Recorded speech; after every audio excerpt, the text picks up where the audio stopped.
It was a picture that made headlines all over the world. 10 years ago this month, Toronto couple BJ Barone and Frank Nelson met their baby boy via surrogate for the first time. The raw emotions of love, especially poignant during World Pride Month. International news outlets all wanted to speak with the happy couple, but their first stop right here at CityNews. Have a look.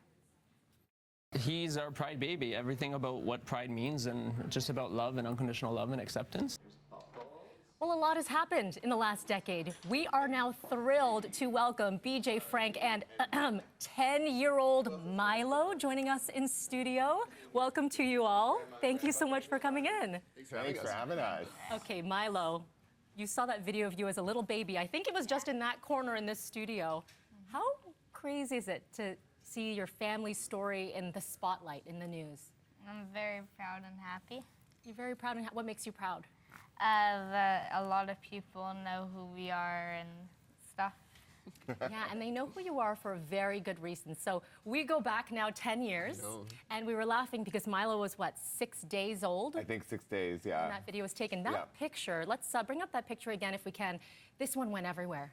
It did. You know, it was a moment of just that raw emotion, as we said, and you thought this was just a picture, and then it got picked up, you know, during World Pride Month. It was like, this is love. A lot of people saw it as this is love, but then it was used in different ways. Let's talk a little bit about that.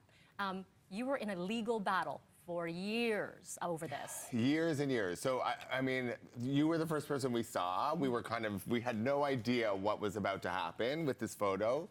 And then, yes, and we got a lot of love, a lot of hate over time. And then 2 years later, we were planning on writing a book, and we were sort of, I don't know, just sitting around the house, and we got a call from one of BJ's relatives in Italy who told us that our picture was everywhere. And she sent us a photo of our picture, but then it had like a banner across it that said, "Who's going to fight for the rights of this child? It will never know its mother." And we didn't understand why or it was used, but there was a referendum going on in Italy with the far right around adoption. And one of the far right, the Fratelli Italia, parties in Italy were using it as, I guess, propaganda or advertising to vote against it. And at the time, we didn't know what we were going to do, and we thankfully had some lawyers in Italy that came out and offered to sue, and we didn't think we could do anything, and yeah, we started suing them. I think summer of 2016. Milo was 2, and then last summer we won the case after 7 years. 7 years, and that is a battle, and not everyone would have necessarily the resources to be able to have a lawyer and to fight this battle. BJ, I'm sure when you heard that and saying, you know, families flagging this for you, that must have been shocking. But let's bring you to the part where you won that lawsuit. What did that mean? Well, it also happened during Pride Month, so it was like, came full circle.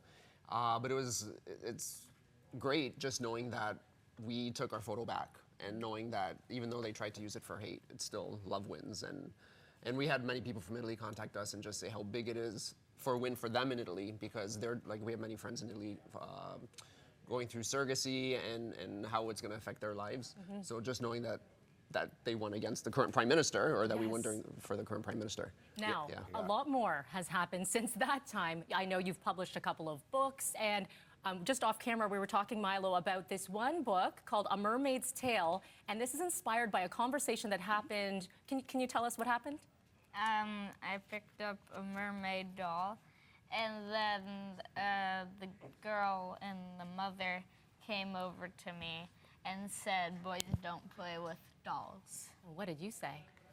I just walked away. You walked away, and now... Well, close. The mother took the doll, and he got upset, and we were horrified by the moment. So, and as teachers, we were like, this is an educational moment, and let's write another book and say how any child can play with any toy. It doesn't have to be a boy or a girl.